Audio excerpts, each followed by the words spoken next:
Hi, welcome to Gemini Star Spiritual Wellness. So today's video, we're doing our January 2026 astrological update. So as always, please hit that like button so that this video will go out to other people that need to see it. And please hit subscribe if you haven't already so that you get future videos I put out.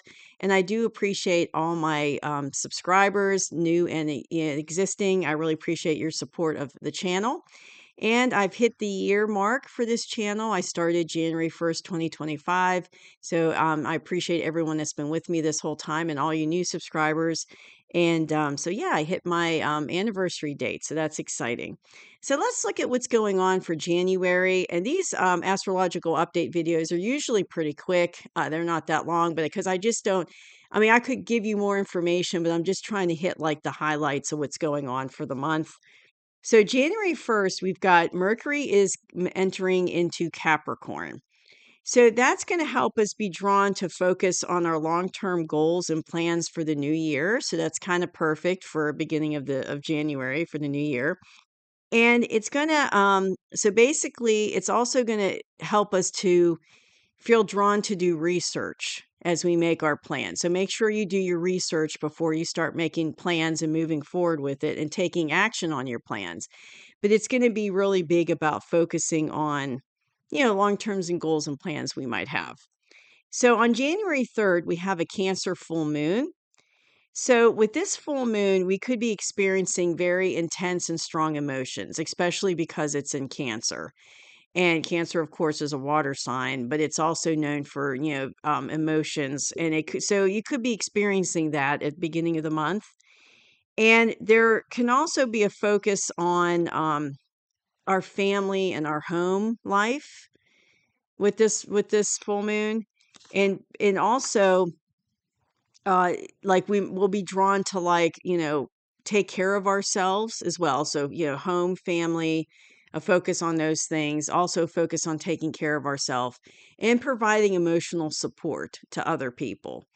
So it's going to be, very emotional. So it's all about emotions during this full moon. And on January 17th, Venus will be entering into Aquarius. So Venus is a planet of love.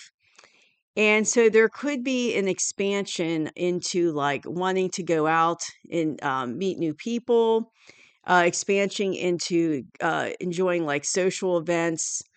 And I know this, with the new year, you might be feeling like it's like if you've been in hermit mode for a while, you might feel this push like, okay, it's time to get out there. It's time to, meet new people. It's time to, enjoy social events and be a part of that and spending time with friends and groups and, hearing like that you might not have in the past, like maybe you've been kind of keeping to yourself lately, or maybe friends or groups that you haven't really been as involved with. Like now it's like you're getting back into it and enjoying time with them and doing things with friends and groups and going to more social events. And it's also a good time to be open-minded as well with this full moon. So on January 18th, we have a new moon in Capricorn. And this is a good time for us to make new goals and to be disciplined about them, though. Like make goals and take action, but make sure like you're disciplined about it and you're not like in flighty energy, that you're really kind of hunkering down and being very disciplined about implementing these plans and goals, moving forward. And also, you could be recognized at this time for things that you've accomplished in the past.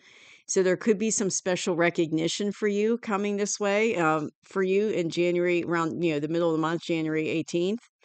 January 19th, we have Aquarius season starts. So happy birthday, to all the Aquarians out there.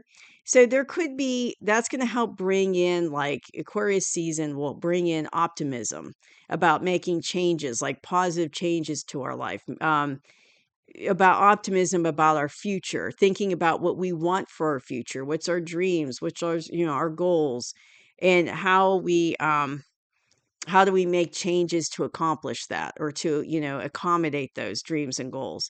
You also, and this kind of goes back to what I said earlier about connecting with family and friends this month in January, you might feel very drawn during the Aquarius season to basically, connect with family, connect with friends, and make new friends.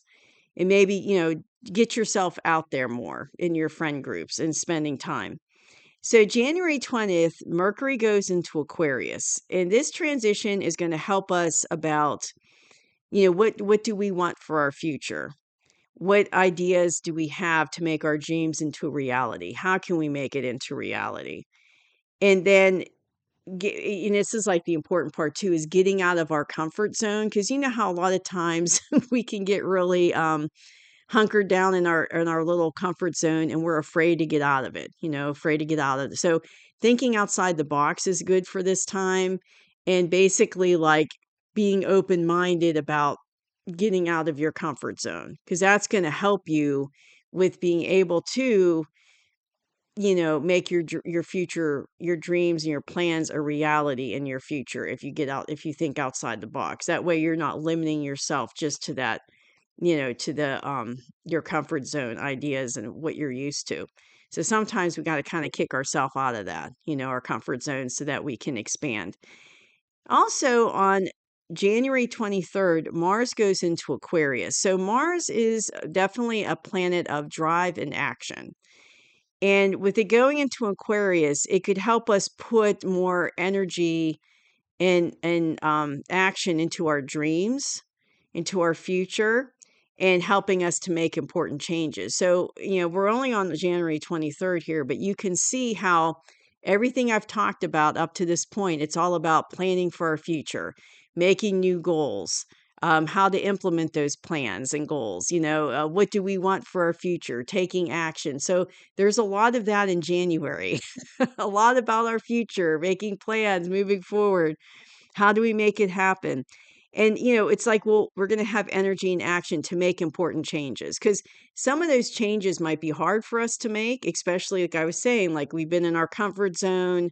We're used to things being a certain way. And we all know as humans that most humans don't take change easily, right? They resist change. And so that could be hard for us. But a lot of times, it's for our best when we make these changes, even though if it might be hard for us at the moment. And we'll also have like this Mars going into Aquarius can also help us with having kind of a streak of independence and being innovative during that process. So like, you're thinking about your dreams, how we can make these important changes, but you're kind of have like an independent, innovative streak, or, energy about you is what I mean during that time, during that process. So on January 26th, Neptune enters Aquarius, and Neptune will be in Aquarius for a long time, because those outer planets, Uranus, Neptune, and Pluto, they are they move slowly. It takes them a long time because they're so far out in the solar system. So they're like the generational planets that influence generations of people, because it takes, their cycles are like 12 years, sometimes 20 years. I mean, it's like their cycles are very, very long in a certain area, like in this case, Aries. So it'll be in there for a long time, over a decade. So this alignment will help with us to, and this is so interesting with the timing of this, because, I'm talking about making plans and making changes, but with Neptune in Aries, it's going to help with expanding our spiritual gifts, basically aligning with our spiritual growth. So it's like this is a time of spiritual growth and aligning what our gifts are. Like, so maybe our gifts are just coming online, or your gifts are coming online. You're recognizing what they are, and you're making you're making changes to your life to accommodate that. So a lot of spiritual growth going on over the next, decade while, Neptune's in Aries. So, and that goes along so much with, the changes of the earth going from the lower dimension to the higher dimensional plane. So it's kind of like, yeah, lots of spiritual growth going on, perfect timing for this. Um, so expand our gifts and explore who we are and find out more of who we are. So I feel like that's more on a galactic level. Like, okay, I'm seeing the world, and it's like it's going to help all of us, galactically, globally, to have spiritual growth, during these next, I think it's 12 years that Neptune's in Aries. I'm not sure if it's just 11, 12. It's over 10 years, but during that decade, it's like there's going to be a lot of spiritual growth, but on a global level. So it's going to be, the whole collective. And we'll find out more about who we are, who we really are as humans. What's our real history story of being on Earth. Um, how how that ties into what's going on now on the planet. So all those kinds of things, like I'm hearing, that's all going to come out during that with the Neptune in Aries. That's going to help bring that out. And then it's going to tie everything together. It's like everything's going to get tied in together for us with that information for humanity. So I believe, let me look at my notes. I don't want to make sure I don't want to miss anything because sometimes I get lost in my notes. So that's all I have though for the month of January. So it wasn't a long astrological update, but like I said, I just like to hit the biggest events because there's other things going on, but smaller events. But I just try to hit the big ones for these updates. So that's what I have for us for the astrological update for January 2026. I hope you enjoyed this video. Thank you for joining me. I'll see you soon. Bye bye.